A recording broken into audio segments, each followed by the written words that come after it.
All right, folks, welcome back. This is our 21st episode of the 2022 free ICT YouTube mentorship. Little tongue twister there. So we're looking at the hourly chart on the dollar index. Why are we here? Why are we looking at this? Well, I'm looking at this because I want to show you the relationships between a risk on and risk off. All right, so one of the questions I got, and I get this a lot for people that have not been trained by me, the idea of using the dollar index. Is it useful, like when I look at the Forex market, like if the dollar is going higher, obviously that's going to put pressure on the foreign currencies, and it'll be less likely for them to have sustained rallies. They're more likely to have sustained declines. So dollar up, foreign currency down. Dollar down, foreign currency up. The reason why that's occurring is it's a risk on, risk off scenario. Dollar, if it is going up as we have here, this is a risk off scenario. Okay, risk off scenario implies that generally every other market or asset class will start to decline. And this is treated as like a flight to quality, okay, or a safe haven. So money pours into the dollar and it pours out of risk assets. That would be like foreign currency. That's why I've been telling you to look at the euro dollar to go lower and make a new low on this daily chart. And today it did it. I know it's random. And then also this applies as well to the stock market and index market. So obviously I'm kind of like pushing the index futures in this mentorship on YouTube, but it's applicable. Obviously, everything I'm teaching here is universal. I said that we would likely see the dollar index drop down. If I was making the market for the dollar, I would see it go down to around 99.92. And you can go back and listen to the videos and it'll obviously, you'll see it. It's there and hear it. Then I said I would run the relative equal highs and start to run it higher. I gave you the objectives of relative equal highs and mentioned like 102, 103, and even my private mentorship group knows those objectives as well. And we have it here, okay? So I'll leave it up to you whether or not you find this inspiring or not, knowing that this was likely to occur for a London setup and then rally higher. I want you to look at the relationship between this price move here.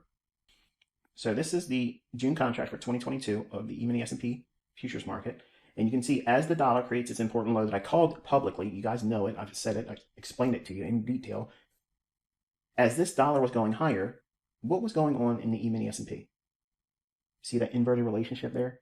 That's why if you go back and listen to the recording, when I was talking about that bearish order block on the E-mini S&P, I said that we're going into May, and it's usually a seasonal decline. And I'm going to be looking for signatures to warrant downward pressure in this particular asset class and reaching for those relative equal lows on the daily chart. Hello, look at your chart, folks. This is what it's like to be mentored. This is what it's like to know what's likely to occur with tools that make sense. There's nothing ambiguous here. There's nothing, splattered across the chart. It's just simple, sound logic. Okay? I'm hopefully inspiring you to simplify, which many on the outside looking at what I do will make snide remarks like, oh, he overcomplicates things. And I'm not complicating anything. These are very simple ideas, and it helps you build the idea of bias. It gives you intermarket relationships and intermarket analysis to give you the trust, okay? Why did I feel confident to publicly say that 99.92 level? Well, I explained that. Why did I think it was going to rally from there? Because I'm bullish on dollar. Why did I hint that we're going to be going lower into the E-mini S&P relative equal lows and as we enter into May? That's a seasonal tendency. So all those factors came together. All right, so here's that daily chart, and here's that bearish order block I was referring to. And the high I said is the level we don't look for it to be traded to. And you can see we didn't even get to it there. Okay, so we route up into the order block, and then we had the weakness that was expected as we go into that May month, and we're reaching into these relative equal lows. That's the next draw on liquidity, but for now, again, just keep your study inside this order block. That's taught in this YouTube channel, okay? So while it's not a main factor in the model I'm teaching in the mentorship for YouTube here, I leaned on that as a basis for my analysis. Why I felt this was likely to go lower. That's the order block. That's the one that makes the likelihood of the market turning it in this area and then going lower and attacking the sell side below here. Below the relative equal lows here is next, and then this low here. So ultimately, we're looking for a run below here for the sell side. Now, it might want to go down below here and give a little bit of a retracement if it leaves this portion open. That might want to rally from going over here up to there. I don't think it would do that personally, but it could happen. But it's likely to draw into that old low here. Now, how we trade once we get there, that'll be interesting, because I don't know if it's going to accelerate violently to the downside or if we're going to have a sharp retracement higher. I don't know that. Okay, I don't care to know that. Right now, I'm just looking for and submitting to the idea that we're going to keep drawing down on the daily chart. Each daily candle should be expanding lower and reaching into this area. Okay, that's what I'm expecting. That's my ideal scenario. Now, if you look at the daily range here today, we had a little bit of movement above the previous day. So we rallied above Monday's high and then failed and accelerated to the downside. Fell short of just running below these relative equal lows, but I still believe that's where we're likely to go. 15-minute time frame.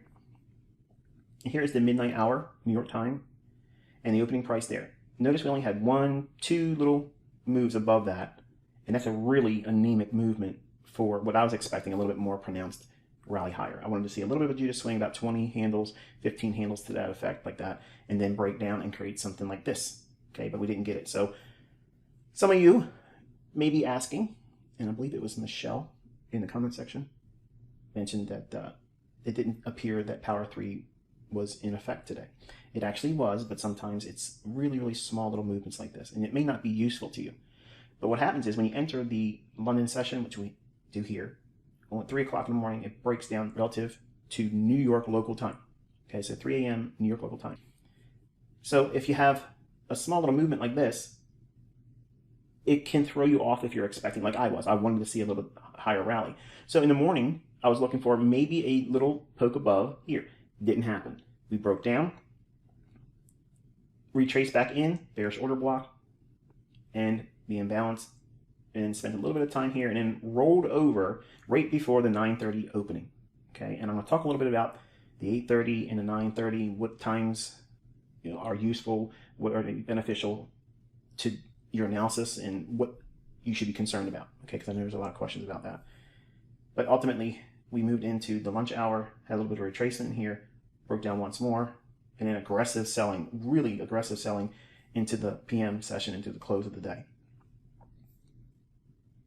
If you look at the opening price at midnight local time, New York midnight local time, that's what this here is.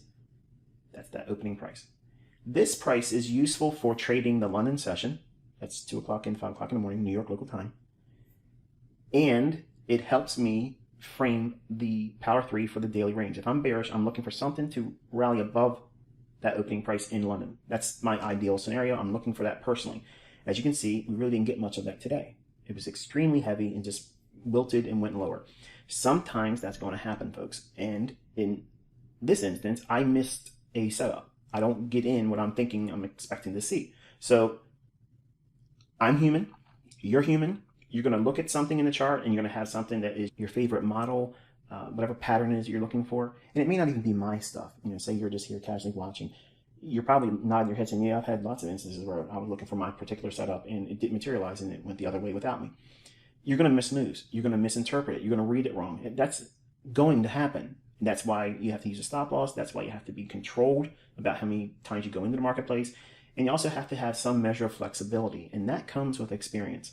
You're not going to always be able to see that this isn't going to go up for you initially. It's just going to just wilt and go the other direction. So when we get into the 8:30 hour, and I have the lines really light here because I want to be able to show where the highs and the lows were on the respective candles. So this is the 8:30 and this is the 12 a.m. midnight candle at New York. So this is New York and this is midnight New York. So there's a distinction here. The beginning of the day, this is where I look for the daily range Power 3 setup and or the ideal scenario. If I'm bearish, I want to see something rally above that opening price. If I'm bullish, I want to see it decline below that opening price. Okay, that's pretty much the basis for the opening price at midnight. It may not be a factor for you like it is here. It's not much of a use, for anything except for, well, here it opened and it just basically went lower from there. At 8:30, the same thing. I look for those types of scenarios. I'm looking for weaker prices. I'm looking for it to trade lower. And does it rally above the 8:30 opening price? It never does. It's too heavy. It just wilts. Okay, it keeps going lower. Now, the opening price at 8:30, I use that for, again, Power 3 for the New York session. The same thought process that I'm using for the opening price at midnight in New York time, That opening price, if I'm bearish, I want to see a move above that. That's what I dub a Judas swing, a false rally, or a suspect rally. I usually like to fade those types of moves. As it goes up, I sell right into it. And it's scary for someone that doesn't understand what they're looking at. But if you know what you're looking for, and it takes a lot of experience and learning and back testing and seeing things, you'll be able to do those types of things over time. But that same element of trying to look for a short above that opening price in New York when I'm bearish, I would expect the same thing to happen for the New York session, or rally above that opening price at 8:30, and then decline. So I'm looking for something to rally above that and fade it, but it isn't doing it today. So now look what's occurring here. This is really important that you understand this part of it. You know that I've been bearish. I've made it public knowledge here.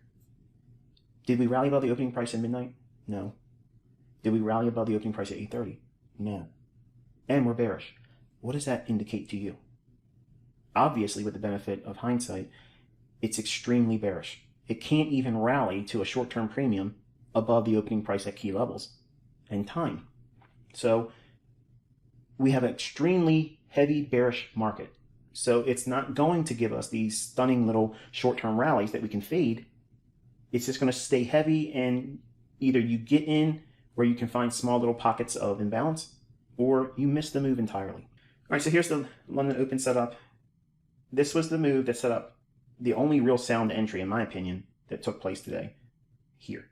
This displacement, fair value gap, rallies up, bearish order block, fair value gap, runs into it, and then you hold it. Because of the microstructure, shift below the short-term low, the imbalance, we run back up in. This imbalance here, remember what I taught you about this? This one here can be traded to on a spike. It can get up into there, but your entry is on the lower fair value gap. Do you see the logic working here? You are going to use a stop that's going to allow for the market trading up into this one. So you may not like that much risk. You may not be able to take this trade. That's all part of this game. But you can trade a micro, or maybe you could. I shouldn't say that you can. I mean, I don't know what all of your risk parameters are, what you can work with in terms of margin. But while you're learning in paper trading, obviously, you can use anything because it's all hypothetical money, and you're learning the skill set. But the rules are still sticking to what I gave you in terms of the logic. If you have two fair value gaps, you're using this as the entry, and you're using this as the risk. Don't always assume that you can get up here and get the best entry, because it never went there. See that? So it's things like this. This is what I refer to as a signature in price action. These are algorithmic things that repeat, but you have to have the discernment and experience to know when it's likely to occur, when it isn't likely to occur. So anyway, let's talk a little bit about the 8:30 time period and 9:30.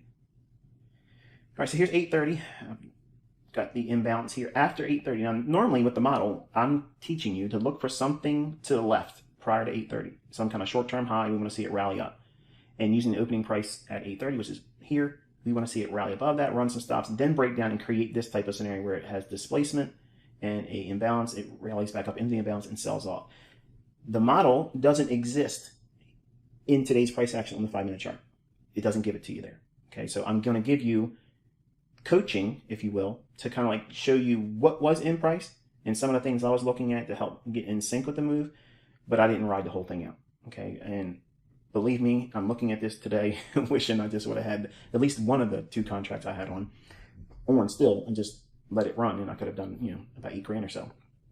But I didn't do it. Okay, I was leaving, I was taking my wife to the airport, and it's just better if you're not going to be in front of the charts, and anything can happen. You have to get delayed out there. Phone doesn't connect with the broker. It's just better just to be away. If you're not going to be paying attention to the marketplace, just simply completely close the entire position. Also, I'll throw this in here too. Shortly before I started doing the recording here, I saw a question: do I ever hold overnight in these current conditions? I stopped holding overnight like 24 hours years ago. We had a lot of things going on in the world that changed my trust. Just like I used to hold things over the weekend and expect continuation going into the opening on Sunday and Monday, I no longer hold over the weekend. So I am 100% in a session or a day and out before the close. Like, I'm not holding 24 hours. I'm not holding 12 hours. I'm not doing those types of positions. Typically, my trade is anywhere between 90 minutes to 2 hours maximum. That's about the length of time that I'm holding. And I'm looking to take mine and get out, and then reassess things, because there's just too much risk right now in the marketplace, all asset classes, and things are now starting to get a little wild, and it could get a little bit more wilder. Okay, but the 5-minute chart has the imbalance in here. We saw that run, and the model, I want to see it run above the opening price at 8:30. The opening price at 8:30 is the New York sessions opening price. Now, don't get confused with the New York midnight candles opening price, because the New York Association in the name, New York session is the 8:30 to 11 time period, New York local time. So I'm looking for this framework to offer Power 3, which is a fractal element of accumulation, manipulation, and distribution. 4-minute chart. The imbalance here, this is one, again, that is not rallying above the opening price at 8:30. Now it's showing 8:28, but that's because I'm showing a 4-minute chart. So don't let that confuse you. But the opening price, again, never got traded above at the 8:30 candle. So whatever that opening price is at 8:30, you extend that out in time, and you want to see that rally above. Now, when you have this expectation, the other aspect of time is the 9:30 opening. That's when the equity market or stocks themselves start trading their New York session. So what happens at 9:30? What am I expecting at 9:30? Well, number one, 9:30 is just when the opening occurs, and there's initial volatility. Now, it could be whipsaw, where it can go up and down real short term and go both directions in a small range. Sometimes it could be a really large range and clear both sides of the buy and sell. And then whatever the real move is going to be for the day, we wait for that to unfold. Today, we can see at 9:30, it just starts to run lower. It doesn't give us a rally at all. So it just starts to speed up what's already in motion from 3 o'clock in the morning during the London Open session. So at 9:30, all it does is just start to accelerate down.